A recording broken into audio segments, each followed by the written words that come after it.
Hello everyone, how's it going? Welcome back to another video here on the PokerStaples YouTube channel. We have another podcast, Weekly Poker Showdown, coming up, and I actually got to interview my brother Matt. We had a bit of a conversation regarding poker, regarding Twitch, and sort of live streaming, content creation in poker, as well as the ultimate sweat. So let me know what you guys think about these podcasts. Again, this is not what this channel is going to be about all the time, but I am doing these weekly podcasts with Party Poker, so I figured I might as well share it with you guys because a lot of you on this channel may be interested in talking about poker stuff and what's going on in the industry. So check it out if you wouldn't mind, and if you're not interested, we have plenty of highlights. You can just click the videos at the top of the page. You should be able to click videos and you can find something that more suits your fantasy. So anyways, without further ado, enjoy Weekly Poker Showdown episode 2. Hello everyone, my name is Jamie, and I have a new show, a new podcast called the Weekly Poker Showdown. So if you like poker, if you like podcasts, or you like one or the other, or both, make sure you check it out. Something new that we're bringing you this week is some live poker results. I'm mostly an online guy. I do like to play a little bit of live tournaments here and there, but I realized there's a lot of poker going on just besides the online felt, so I'm going to bring you some of the results from the live festivals. And the first one I want to bring up, World Series of Poker Circuit event. There's a new champion in Rio. Kadu Campion Razi took down the event and also won 700,000 Brazilian reals. See, I don't know what this is, so I need some help, audience, because I had to Google this. It just has an R. So Brazilian dollars is what I'm going to say. I apologize for my ignorance. What is the currency in Brazil and Rio? I hope this doesn't take away from your win. Kadu Campion Razi, congratulations on winning the WSOP-C. Next up, we had the World Poker Tour Deep Stacks Marrakesh, and we had a winner after a long heads-up battle. Spanish player Alejandro Roman defeated Silma Maklu. I'm sorry if I screwed up your name. $113,000 for the championship. So congratulations, Alejandro. That is some of the results from this past week in the live poker results. Keep you updated on these going forward. So let's jump into some of the online results from this past Sunday. And it's one of those special days a year, and there's only a couple that are like this, where all the festivals sort of come to a close, or at least start their final tournaments for a close. And that was this Sunday. Massive prize pools, not just on Party Poker, but all across the virtual felt. There's too many tournaments to cover all of them, but I'm going to do my best to touch on some of them. So first of all, the one who knocks won $206,000 for winning the $5,000 buy-in KO Series event on Party Poker. So that was the biggest buy-in in the KO Series of the day. Congratulations to the one who knocks. Next up, the $2,100 KO Series final, which I contributed 2 bullets in, unfortunately. We have a champion of Pay and Play. This is actually someone I've played with quite a bit over PowerFest and over KO Series, so very cool to see them win. Congratulations, Pay and Play. They took down, how much was that? Let me check. Pay and Play took down $183,000 for their effort. Congratulations on winning the $2,100 main event. Now, in the $320 main event, we saw Simba Loves Party, I like the name, take down for $108,000. So, very big score. Congratulations on that, Simba Loves Party. So moving on to some other sites. Over on PokerStars, we had the final day of WCoop. D Langer 610 took down the 1K Turbo for $170,000. Now, we actually can't cover all the results because as of recording this, the main events are still going on. I wanted to throw a shout out to a personal friend of mine, Finton Hand. I worked with Finton for 3 years. I've known him in poker for about 9 years, and he's going into day 3 of the WCoop main event. $5,000 buy-in, about 30K locked up. So really hoping for you, Finton. Hope you set some new records on Twitch, and best of luck out there. The last result I want to share with you all is actually from a colleague of mine, Jeff Gross. In the $1,000 KO Series event, he managed a third place finish for $63,220. So a huge shout out to Jeff Gross. And that's going to segue into our next segment, which is the Poker Hero of the Week, right? Last week I asked all of you who you thought the largest cash would be for Party Poker Team Online. What would be the amount, the dollar amount? And a user by the name of Jamie H.O.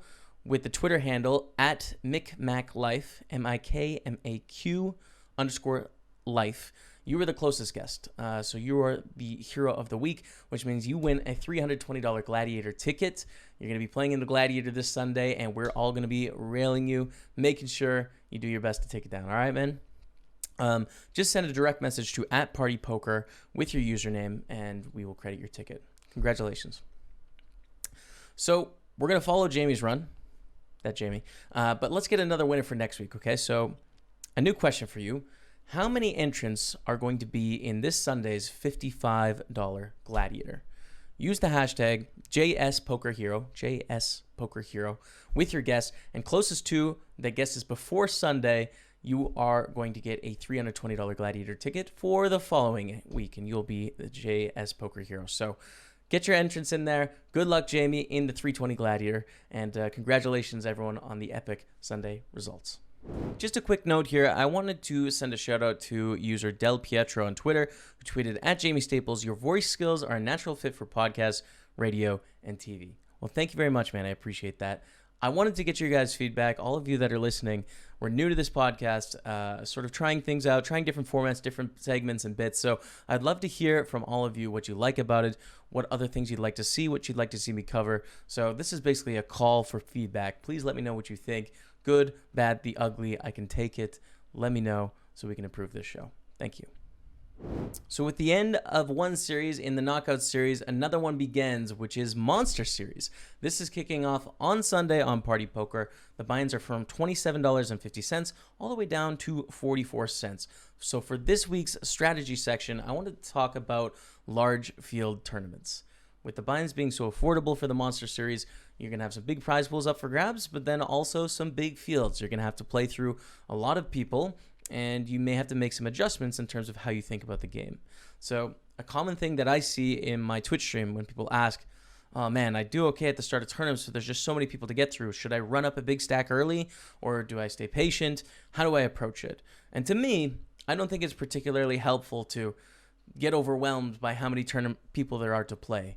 I think you need to take each spot in a vacuum, okay? And just be like, is there a profitable situation that I can play here? Do I think I can make money making this move, or do I think it's going to cost me money? And when you get short in a tournament, you don't have to stress about that. That's fine too. People get short in tournaments. I get short in tournaments all the time. The best players in the world get short in tournaments. So that is not an issue. All you can do is focus on what you can control right now. So don't let the pressure of there being 3,000 people left in the tournament get to you. Focus on the decision at hand, which is right in front of you. And when that's done, get ready for the next one. Best of luck during Monster Series, and I hope that tip helps. Joining me on the podcast this week is my own brother, Matt Staples. He is a man who has built up his bankroll in poker from $20 up to, where are you at now, Matt? $8. You're not at $8, Matt. Come on, be honest. No. I started at $8. You started at $8. Okay, I'm sorry. And where are you at? It's okay. 187,000. That's a pretty good climb. That's solid, man. And he did the whole thing on Twitch. So I remember both in our parents' basement when you were playing 2-cent tournaments, just sort of starting out with poker, and here you are. So thanks for coming on the show. I thought you'd be a great first guest to have for these interviews, as we can sort of talk through a bunch of things, and that we had the same job. Yeah.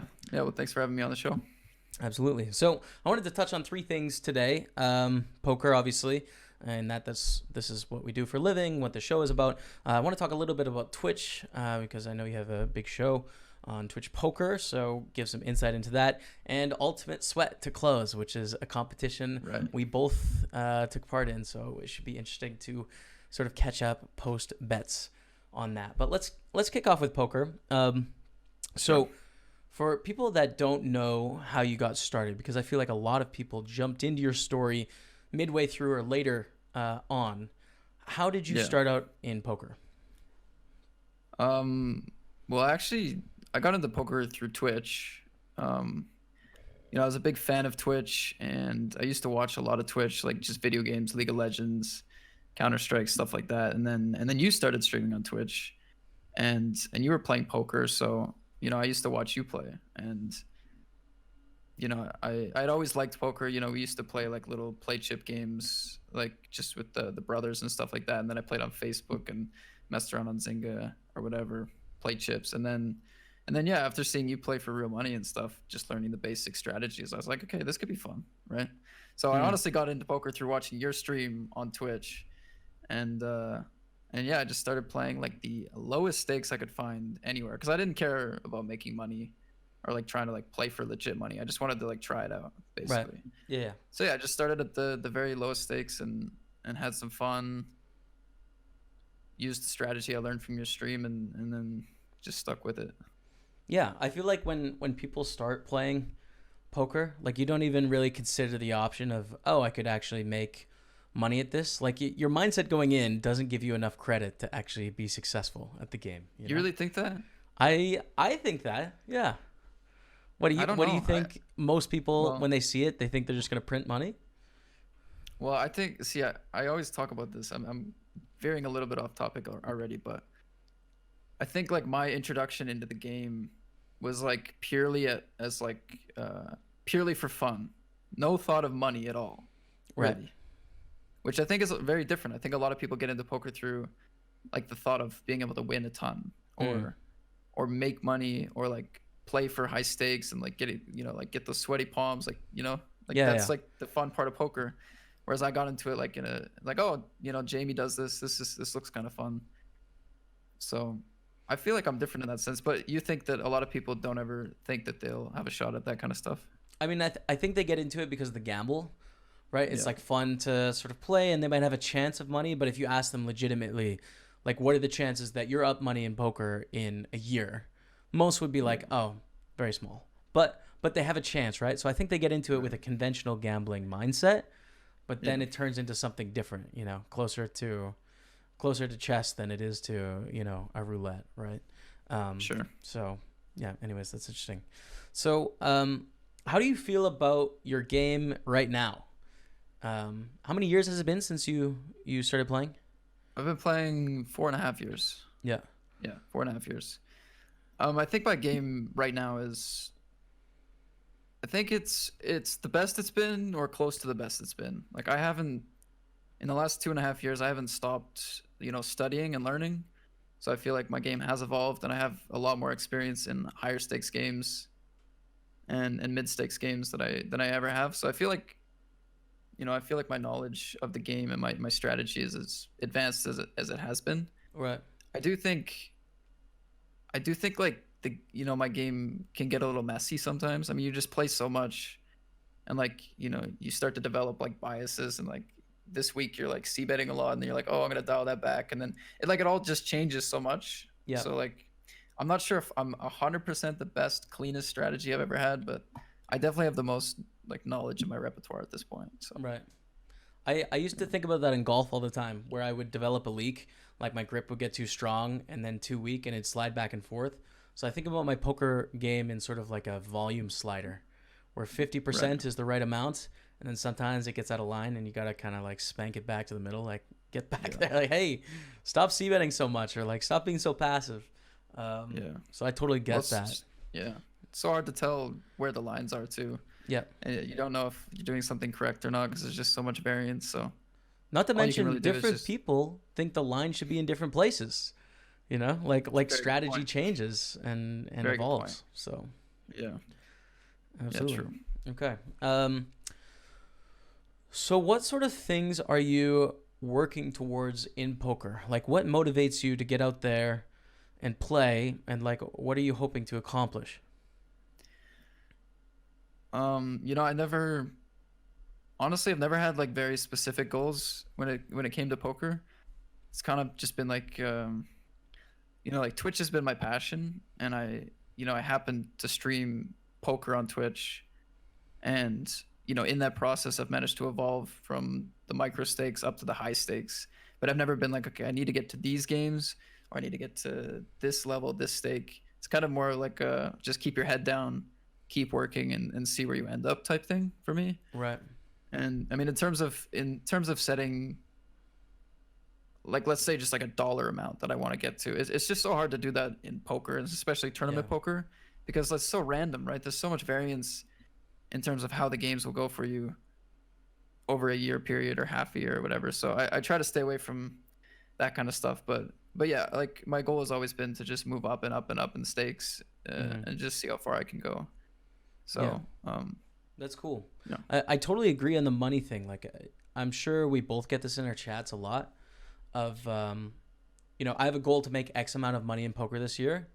But then you look at the people that are, the professionals, and almost none of them have that goal. Like, it is yeah, exclusively an amateur wanting to become a pro goal. It's very rare you see a pro have that. So weird how the game works like that.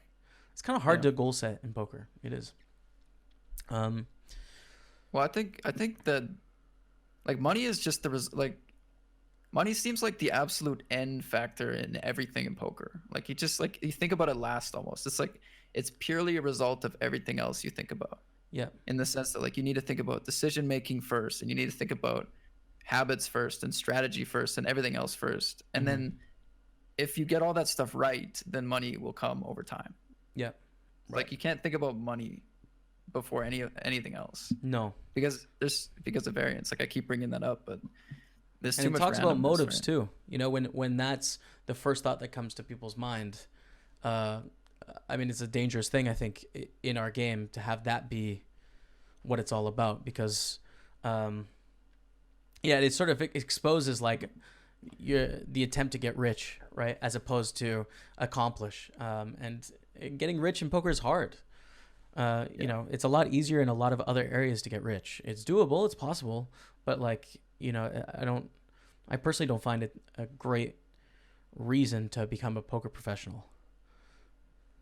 Right. I think a lot of the benefits of being a poker pro aren't monetary. You Mm-hmm. know, a lot of them come from, the freedom, freedom to travel, freedom to play at your own hours, meeting people, all that kind of stuff. Like there is Mm-hmm. perks to having this profession. Yeah, But absolutely. I had a good conversation with Doug Polk earlier about this week. We're not even going to get into it because we would literally talk for hours. Maybe we'll postpone sure. talk on that to a later time. So what do you find the most difficult right now for you personally in the game of poker? I just the level of players just it's so high. I feel like the amount of work I need to put in to find an edge, because while streaming, right? Streaming in itself is a full-time job, right? Yeah. Maybe not hour to hour, but it's a you have to perform. Like if you stream 8 hours versus work 8 hours, you're performing 8 hours, right? You have to talk, Yeah. entertain, whatever, and plus you're playing poker, which takes its own toll. So I mean, streaming is a full-time job, so on top of that you have to find the time to study, which is Mhm. possible. But if you think about all these professional poker players that they only play poker and study, they're going to be able to put in a lot more time into their game than I am. Right. So it's not that I can't study and not that I can't get better and stuff. It's just like finding a way to study enough and be good enough at this game to have an edge against the players that are putting in so much work. Mm-hmm. Like that's where I'm struggling. It's just like where can I find an edge on these players? Yeah. Because that's the stakes I'm at now, right? Once you get up to playing 1Ks, 500s, or more, or what else, you just how do you get the edge, right? So that's I guess where I'm struggling. And just stress, just general stress that comes with the territory of going through high stakes poker swings. Back when I started, it would be like a $30 losing Sunday would be like insane. Yeah. Be like, oh my god, like that's way too much of my bankroll. And then actually yesterday was my biggest losing session I've ever had on stream. I lost $4,000 yesterday, $4,000. Yeah. So like, it's just stressful, like the swings, right? And yeah. So just dealing with that. Yeah, man, absolutely. I mean that's relative and changes, and I remember those $30 losing Sundays for you, like you being like really down, and yeah. Now I'm really proud that you had a 4K losing day yesterday, Matt. It's a new threshold for you, dude. So I feel good about that as your pro. Yeah. And then one last question on the poker side, and then we'll sort of get into Twitch a little bit more. What's been the most effective way for you to improve your game? Like, what's led you to where you are now? What would you recommend people do? Well, in the beginning, I learned almost exclusively from playing and commentating. So just learning from my mistakes and repetition, and like kind of learning as I went, because you need to like learn from outside sources, and I'll get into that in a second, but you also need to put it into practice, right? You can't just read about it and then just like assume that you're going to be able to do it on the tables correctly, right? Right. So a lot of it in the beginning was just playing, and I got better as I went. But then I hit a wall in my career. My own strategy, my own brain couldn't come up with a solution. I needed outside information. So that's when I turned to training courses, where top pros will give you information, and that was the most helpful for me in my career up until this point, is just basically paying for information from top coaches. It's if you want to do this as a profession full time, unless you're like gifted or very smart, or you have a lot of time on your hands, I think it's just one of the most effective ways to get better is basically learn from the people that have already been successful. Yeah. Speaking on gifted, do you think that exists in poker? Do you know of people that you think are really gifted and just have a natural knack to crush? Yeah, I think it exists in different levels. Like, if you think about it in the sense that like I didn't need to study up until $22 to $33 tournaments. Right. That's where I needed to study. So you could say I was gifted over the player pool up until $22 tournaments because I was winning. But then there's also people that might be able to get to the high stakes without studying, or get to the high rollers without being able to study. Like, I think there is like those examples, but I think,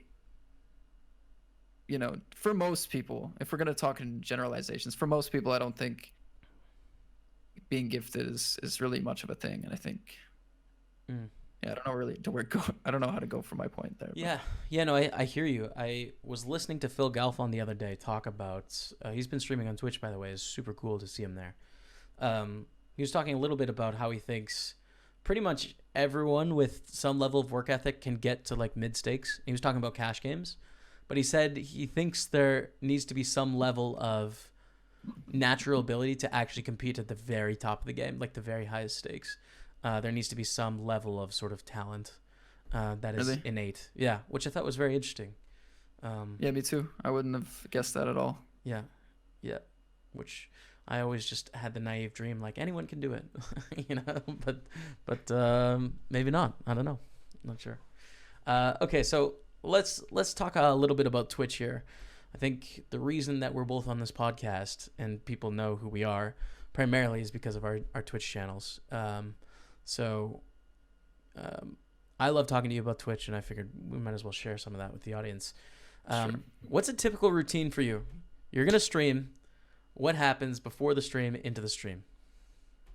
Well, I like to stream in the morning. So this is the first thing I do during my day. I wake up, shower, breakfast, coffee, stream. It's like the first thing I do before anything else, because I want to be full energy, right? Yeah. So, and luckily I'm in the Canadian time zone, so I just get to start peak schedule right in the morning. So absolutely, that's what it looks like for me. There's not much like having a coffee at like 9 a.m. and just doing, the early stream. You got early stacks. It's like a morning show. Got your Tim Hortons. It's just perfect. My first coffee is the best thing in my day, for sure. Yeah. Like, for sure, the best thing. Like, when I got a nice fresh 6 tables. Yeah. I only play 6. It's an anti-flex. I got 6 tables. I got a fresh coffee. The stream's just starting to pop off. It's perfect. It's great. Awesome. Yeah. And 2 hours later, I'm tilted down 1,500. But starts nice. So going from that, what do you think are the biggest hurdles facing us as we try and grow our channels? So, and not just grow our channels, but also grow the game of poker to the general audience on Twitch. Yeah, well, I think there's a lot of I don't even know where to begin, because there's a lot of challenges that comes with streaming poker. I think one of the main challenges for me these days in growing poker is I think it's so competitive. Mm. It's so competitive, this listing, with everyone out there playing, insanely big tournaments and high stakes, and it just seems like the level of stream has gone up. Like if you stream 5 hours these days, it's considered short. Like you're Yeah. not going to get any respect for streaming 5 hours. Everyone's putting in a 12-hour Sunday. I remember a few Sundays ago, I was just like, you know what? I'm gonna stream so long today. I'm gonna stream longer than everyone. I made it to like 11 hours. Yeah. You streamed for 13 and something. I think Finton streamed for over 12. I think Lex was on for obviously 27 hours. Mm. And it's just like the level of stream I feel like has really changed. And then yeah, you just have to work really, really hard, and I find it to be very stressful sometimes to play high stakes poker on stream Mm-hmm. for a lot of hours. It's just the games are tough as well. Just going back to what I was talking about earlier, like it takes a lot of focus and it's really hard to win at these stakes. So doing that on top of trying to put in a ton of hours on Twitch while battling the rest of the listing and staying, for me personally, just to go into like a little personal aside, I've been dealing with like tilt issues a lot more than I used to. Like just pure just like stress and like, oh, I'm losing, oh, I can't win, and so yeah, I don't know. It's Yeah, hard. I mean that is a cocktail of intense situations. I don't know if you get the same feeling, but I get the brain fatigue towards the end of the day. When you've had a really big Sunday and you're done and you just feel like your brain is just fried. It's just mush. That's like very much amplified with Twitch, and you need to put in those long hours to have success right now in the listing. Like that's the way to do it. We saw Lex Veldhaus take that approach about 2.5 years ago, kind of right before we lived with him in Costa Rica, actually. And then he just ran Sundays for 1.5 years. Yeah. And now he is by far the biggest streamer in a league of his own. And he really built that off doing the huge Sunday streams. The most important day, he was always the first out. Therefore, he was always the biggest. And he smashed it, dude. He crushed it. And like he's in that position he's in now. A big factor is because of those huge long days. So we don't really have a choice anymore. Like we got to do that. That's the game. Yeah, I mean, yeah. Where's the line? Where's the line with these people though? Absolutely. I don't know. Yeah. Well, I think, and we've talked sort of a lot about this, me and you. There's always the core, and then there's sort of the others, right? And building the core is something you can do by putting in short sessions and stuff like that. So, but yeah, it's interesting out there. I think delay is something also that you didn't touch on, but coming from viewing other Twitch communities to poker, delay is such a huge hamper on our ability to put on a good show.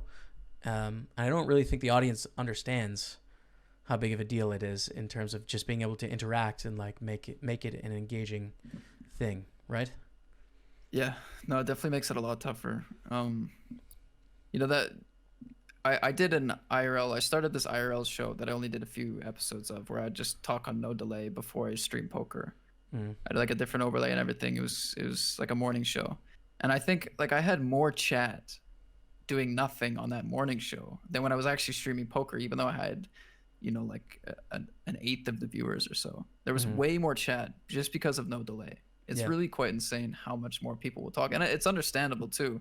If I go to a stream with a delay versus no delay, I'll definitely chat more often in a no delay. Yeah. So it's understandable, but I'm not really sure how to work around it. I don't think you can. I think you just have to live with it. You need a time machine. That's the only way. So last question here on Twitch. So I had a conversation with Doug Polk, which you checked out recently. So he argued streaming is not really a sustainable career, and I wanted to get your thoughts on his take.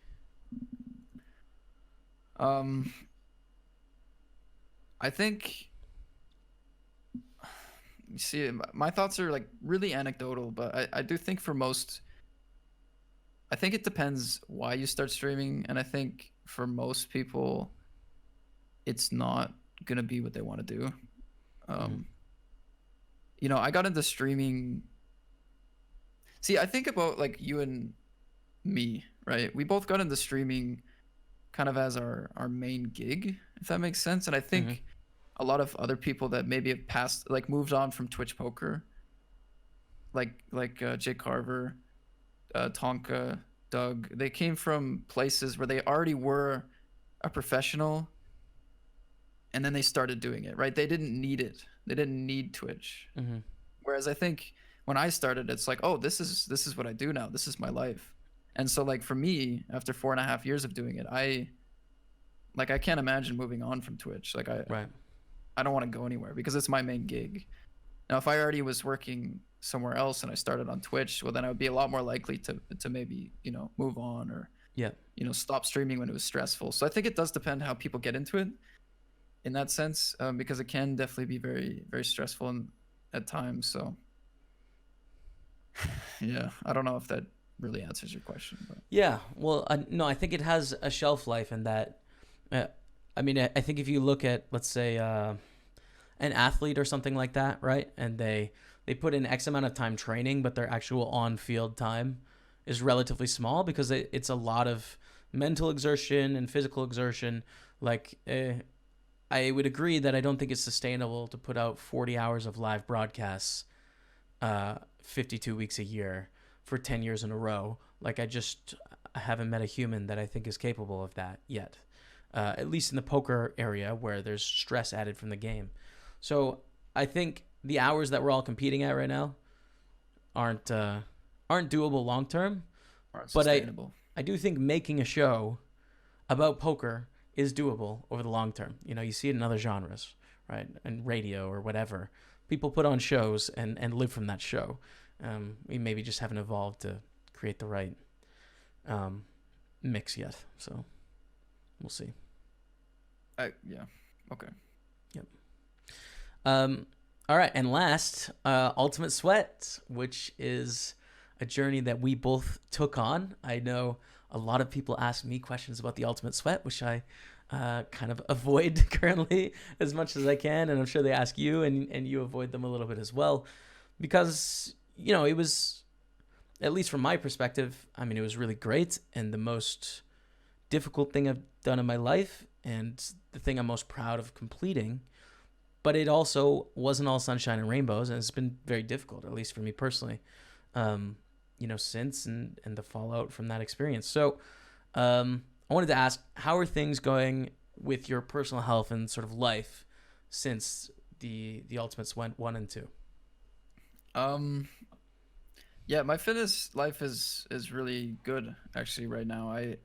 After we booked the second bet, I don't know if we're talking about both bets, but after we booked the second bet, to get to 10% body fat, I took that bet very seriously right after the first bet, and I lost all the weight that I had gained, all the fat, and managed to transform my physique into one that I was really happy with.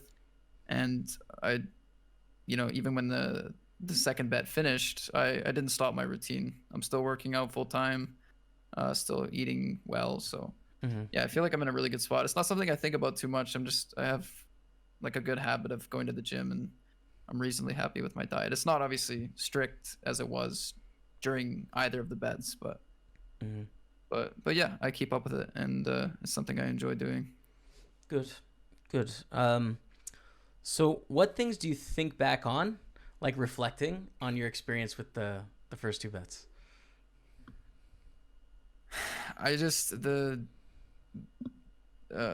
The first bet was such a mess, dude. Such a mess, man. It was such a mess. Like both just my life during that bet and our life as a duo moving around the world, and you trying to create vlogs every day around this bet and the stress that was revolving around that. And just like looking back, it was just like the amount of stress day to day just throughout that year was just a joke, dude.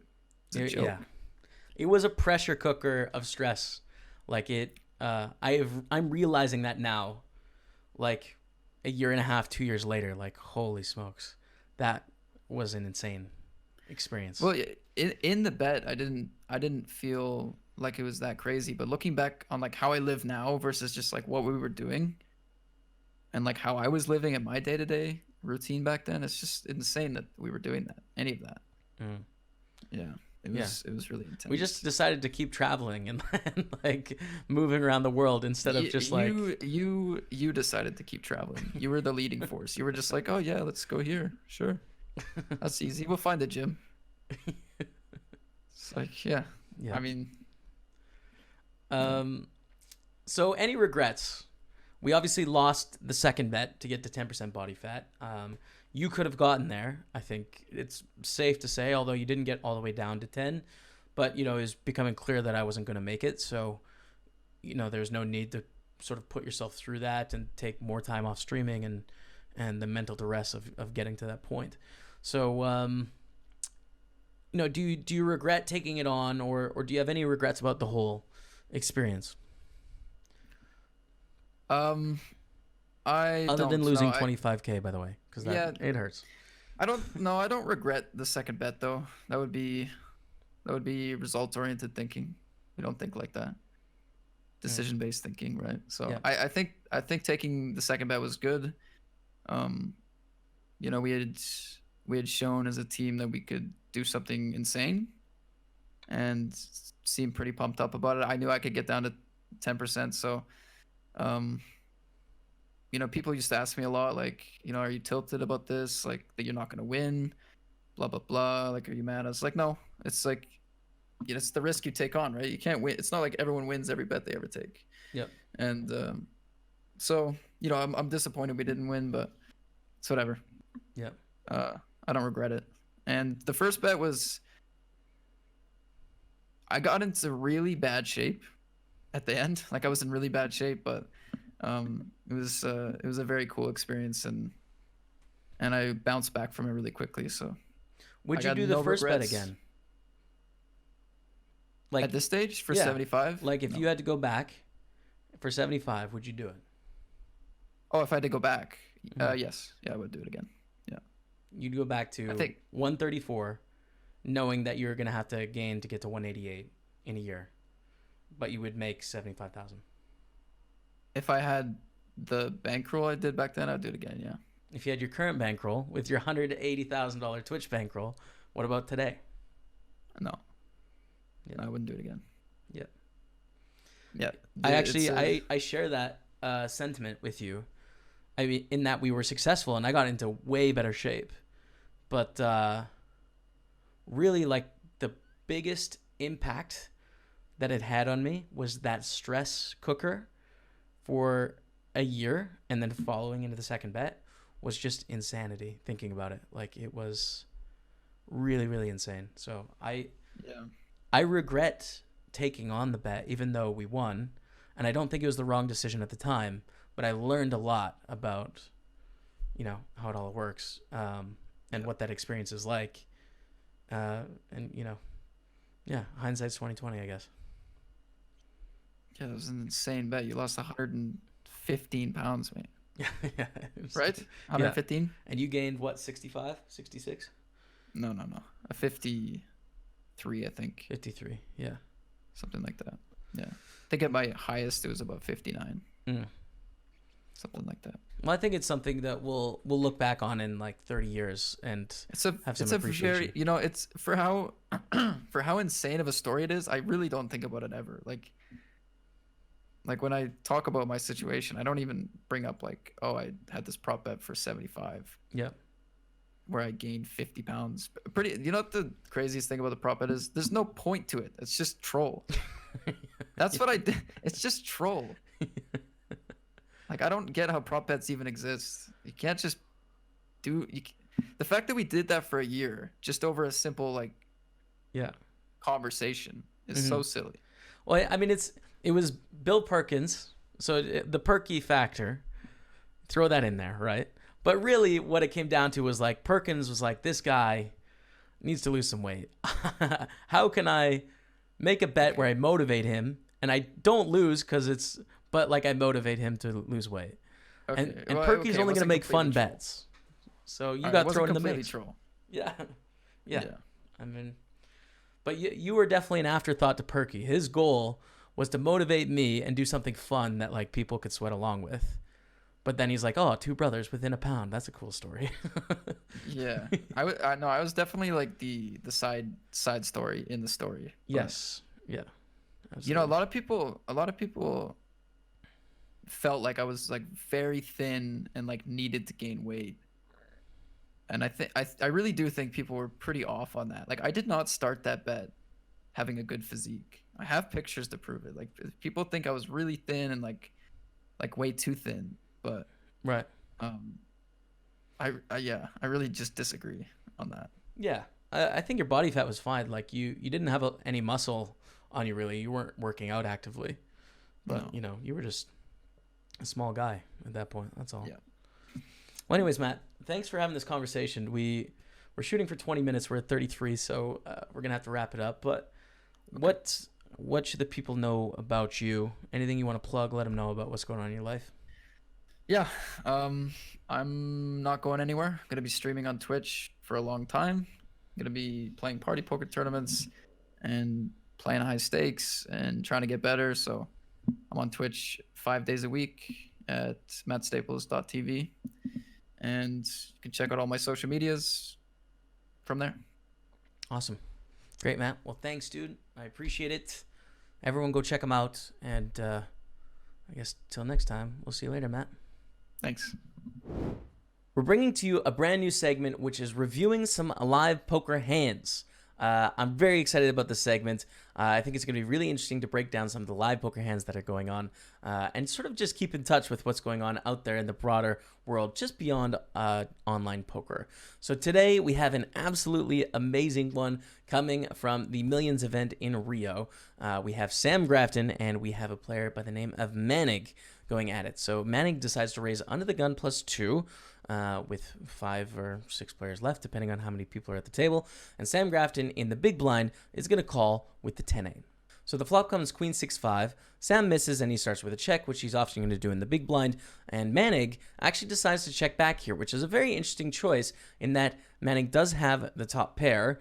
Now, it might be a top pair where you're not likely to get 3 streets of value. You might not be able to bet flop, turn, and river and reliably get paid off by a worse hand. It's also nice to mix in some decent top pairs that can be a little bit tricky and get some good value on later streets. So Manig goes for the check, and we see a turn. So now the 9 of clubs comes, which is a very interesting card. Sam Grafton picking up the double gut shot here, meaning that a jack or a 7 will make him a straight. And Manig picking up 2 pair on the turn. So the juiciest possible card here that could peel off. And I think Sam Grafton clearly has a bet, right? He has a hand that is 10 high right now, but he also has 8 outs to make a straight. So this is a perfect candidate for trying to get your opponent to fold a better hand or building a pot for if you do hit your hand. So Sam does elect to bet 300,000 into $500,000, and Manig has somewhat of a decision here with the top 2 pair, but I think the most normal play is to call. You block the top pair, you block the second pair. Your opponent is going to have a lot of bluffs in this situation, so just calling, allowing them to continue bluffing with a hand that's not really at risk by much. You know, Queen 9 with the top 2 pair, it's tough for Sam to have much, and you have a pretty good hand, pretty strong hand, so just call is the standard play. So the river comes a king of diamonds, and after Sam thinks for about 5 seconds, he decides to shove all in. Now this is for 3.8x the pot. This is a huge bet. This is a massive bet. It's an insane bet. It's something that we would never see a couple years ago. This is the new poker bosses at play here. And I think it's an amazing bet. Now, I do have to say, Sam Grafton is one of the guys that I like to talk to when I get the opportunity to sort of learn from him. So he's at a level ahead of me, but I think even at my level, I can take a look at this hand and we can see why this is such a great bluffing hand. We have 10-8. Now, what sort of hands does 10-8 block or make less likely that our opponent has? Well, 7-8, the straight, as well as Jack 10 are less likely with us having 10-8 in our hand. A second factor to this is that we don't have clubs, which means it's a little bit more likely for Manig to have a club draw in their hand. The third thing we have to think about is how Manic played their hands. How possible is it for them to have a straight in this situation? Can they actually have the nuts or very strong hands in this situation? Of course, it's possible, but it's pretty unlikely. They raised under the gun +2, so they might have 7-8 suited, and they might have Jack-10 suited. But those are only 4 combinations, because they're probably going to fold the offsuit cards. So just having the suited versions, are they going to check with 7-8 on the flop? Probably not. That's going to be an easy bet in that they raised an early position, so you're going to want to get your opponent to fold a lot of better hands, as well as Jack-10 on the Queen 6-5 is probably going to bet. So with them likely betting the flop, it's really hard for Manning to have any straights in this situation, whereas Sam Grafton in the big blind, he's going to call all of his 7-8s and he's going to call all of his Jack-10s, which means he has 32 combinations of straights in this situation. That's a lot. That's a big advantage for Sam, what we call a nut advantage. So when you look at this situation with Sam having such a big nut advantage and Manning having really a best hand of occasionally a slow played top set, very unlikely, occasionally a set of 9s, very unlikely, and once in a blue moon a king-queen, although that would probably bet on the flop, it's just a tough spot for Manning. They can't really have the nuts. Sam recognizes I have the best possible blockers in this hand. My opponent really can't call here, so I'm going to go all in. Now, we have to assume Sam Grafton being a very good player that he's going to balance this out with some good hands as well. So he's going to be able to take 7-8 as well as a Jack-10 and make this all on shove. That's, of course, the difficult part to implement, but this is why these guys are the best players in the world and why Sam Grafton is someone I like to talk to about poker hands whenever he'll let me. So amazing hand, amazing shove. Let's see how it plays out. So, I mean, when you think about it like that, this is kind of like the best hand Manic can have. 9s. Right. He Lets does it fold. go. Nice one. Was a long tank, and that has eaten into a lot of the break. That's going to be it for this week's show. Thank you all so much for checking it out. I'd love to hear from you on Twitter at Jamie Staples or Instagram or Facebook or on my Twitch stream or YouTube, wherever you want to talk to me. I will be there to listen. I'd love to hear your feedback on what you like about the show and what you don't like. Huge thank you to my brother Matt for coming on as my first podcast guest. That was awesome, and I'd love to hear if you think we should do more podcast guests because I think it was great. I love having conversations with poker people, so thank you very much, man. Thank you all so much for watching this week, but until next time, we'll see you later.